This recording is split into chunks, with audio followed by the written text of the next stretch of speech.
भारतीय काल गणना, हमने भारतीय काल गणना को विदेशी परंपरा में बिल्कुल डुबो दिया। भारतीय काल गणना और विदेशी परंपरा में डुबो दिया, इसका मतलब क्या? हम अब अपने समय की गिनती करते हैं अंग्रेजों के पद्धति से या अंग्रेजियत की पद्धति से। हम समय को गिनते हैं सेकंड में, हम समय को गिनते हैं मिनट में, हम समय को गिनते हैं आवर्स में, या हम समय को गिनते हैं मंथ्स में या वीकेंड में या फोर्टनाइट में या ईयरली, जो भी गिन रहे हैं ये सब अंग्रेजों वाले तरीके से और अंग्रेजी पद्धति से। भारतीय पद्धति से भी समय की गणना होती रही है, ये सामान्य लोगों की बुद्धि और विचार में से ही निकल गया। जनवरी गिनते हैं, फरवरी गिनते हैं, मार्च है, अप्रैल है, मई है, जून है, जुलाई है, अगस्त है, सितंबर, अक्टूबर, नवंबर, दिसंबर, ये पूरी की पूरी अंग्रेजियत की पद्धति है, विदेशी पद्धति है। हम भूल गए हैं सामान्य रूप से आज की पढ़ाई में से पढ़कर निकलने वाले विद्यार्थियों को चैत्र, वैशाख, ज्येष्ठ, आषाढ़, सावन, भाद्रपद, कार्तिक ये महीने याद नहीं है। जनवरी, फरवरी, मार्च सबको याद। घरों में कैलेंडर भी ये जनवरी, फरवरी, मार्च के ही हैं। और इसको ज्यादा लोग कहते हैं कि बड़ी वैज्ञानिक पद्धति है। मेरे समझ में नहीं आया, रोमन में कुछ शब्द होते हैं जिनको इस्तेमाल किया गया है जनवरी, फरवरी, मार्च के लिए। अब इसमें जरा उल्टी बात करें, दिसंबर है, नवंबर है, अक्टूबर है, सितंबर है। सितंबर एक रोमन शब्द से आया, सेप्ट, SEPT, सेप्ट माने होता सात, तो उसमें से सितंबर आया। ऑक्ट, OCT, ऑक्ट माने 8, उसमें से अक्टूबर आया। और ये नवम का जो NOV है ना, ये जो है ना 9 है, और दिसंबर का 10 है। अब अगर आप देखेंगे वास्तव में तो सितंबर 7वां महीना होना चाहिए रोमन के हिसाब से, और इन्होंने नकल की, अंग्रेजों ने रोमन लोगों की, तो सितंबर बनाया। तो सितंबर 7वां महीना होना चाहिए। कौन सा है? 9वां है। अक्टूबर 8वां महीना होना चाहिए। कौन सा है? 10वां है। नवंबर 9वां महीना होना चाहिए। कौन सा है? 11वां है। दिसंबर 10वां महीना होना चाहिए। कौन सा है? 12वां है। कितनी अवैज्ञानिक पद्धति है महीने के गणना की, और इसका कोई अर्थ भी नहीं है। जितने भी अंग्रेज विद्वानों से पूछा जाए जनवरी का क्या अर्थ है, फरवरी का क्या अर्थ है, मार्च का क्या अर्थ है, अप्रैल का क्या अर्थ है, ये शब्द के पीछे की कोई गहराई है क्या, इसकी कोई व्याख्या है क्या? कुछ नहीं है।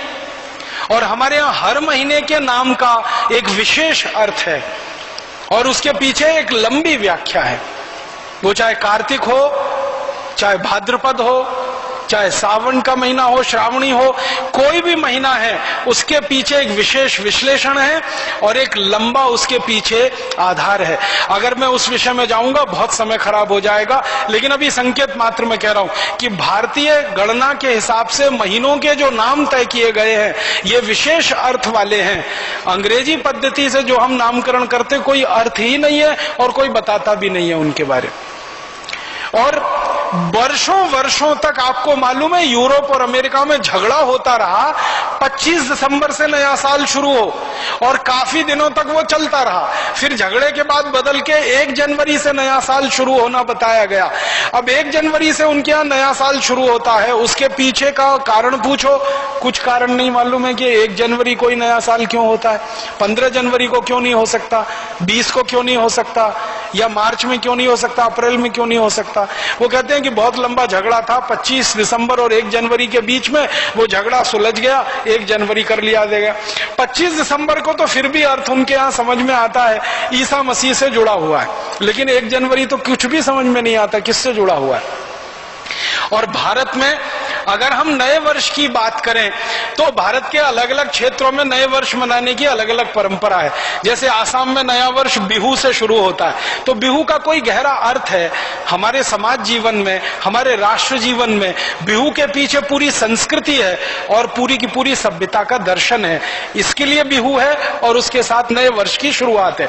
इसी तरह दक्षिण में हम चले जाएं तो मानते हैं कि ये दिन खास है, ये दिन खास है। उत्तर में दक्षिण में, पूर्व में, पश्चिम में। अब ये पश्चिम भारत में गुजरात के लोगों के लिए बहुत महत्व का दिन है, दीपावली वाला।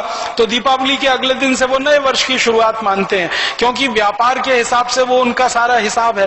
तो हर जगह भारत में नया वर्ष है, वो चाहे तमिलनाडु का हो, चाहे आसाम का हो, गुजरात का हो, या हमारे इधर लोहड़ी होती है पंजाब में, लोहड़ी से नए वर्ष की शुरुआत मानी जाती है।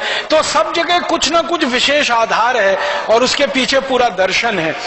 यूरोप और अमेरिका में तो न कोई आधार है न कोई दर्शन है, फिर भी हमने नकल करके 1 जनवरी को नया वर्ष मनाना शुरू कर दिया। और इस देश में ऐसा बेहूदगी वाला हिसाब किताब बन गया है कि 31 दिसंबर की रात को और 1 जनवरी की सुबह देश के मुंबई, दिल्ली, मद्रास, बेंगलोर आदि आदि बड़े शहरों में होटल बुक किए जाते हैं, रात भर पार्टियां चलती हैं, कान फोड़ू संगीत बजाया जाता है और पता नहीं क्या क्या सब व्यभिचार किया जाता है। वो नए वर्ष मनाने का हमने पूरा नकल करके पश्चिम से या यूरोप, अमेरिका से अपने जीवन में बसा लिया। हमारे यहाँ के जो क्षेत्र के हिसाब से और हमारे देश के जाति समूहों के हिसाब से नए वर्ष के जो गणन थे या जो उनकी गणनाएं थी, वो सब हम भूलते चले गए और सब कुछ हम डूबते चले गए विदेश से आए हुए इस दर्शन में। इसी में और मुझे ऐसा लगता है कि हमने भुला दिया कि इस देश की काल गणना पंचांग के हिसाब से जो चलती है वो प्रकृति के हिसाब से है और संपूर्ण वैज्ञानिक है।